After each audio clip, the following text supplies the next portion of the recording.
penso che la questione, a parere deve risolvere la magistratura. Comunque vedo che la gente dà sostegno al sindaco, quindi siamo una popolazione unita, siamo una popolazione che crede in certi valori. Mauro Lampo, scultore qui a Cortina d'Ampezzo. Bello vedere che la gente è solidale con Andrea. Io sono amico dell'uomo e grande stimatore del politico. In bocca al lupo. Ma per solidarietà verso il nostro sindaco.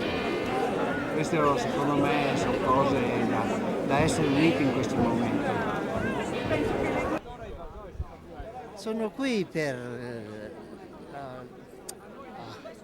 la processione che andiamo a trovare il sindaco che non funziona tanto bene e allora sembra che abbia fatto qualche cosa, una stupidaggine forse, e siamo tutti d'accordo perché da vecchia data, da suo padre e sua madre, sono sempre stati gente per bene a Cortina da tanti secoli e siamo qui nel luogo, anch'io sono un Lacedelli, siamo tutti montanari ma tutti uniti in tante cose, specialmente con i nostri sindaci che ci alleggiamo quasi sempre noi.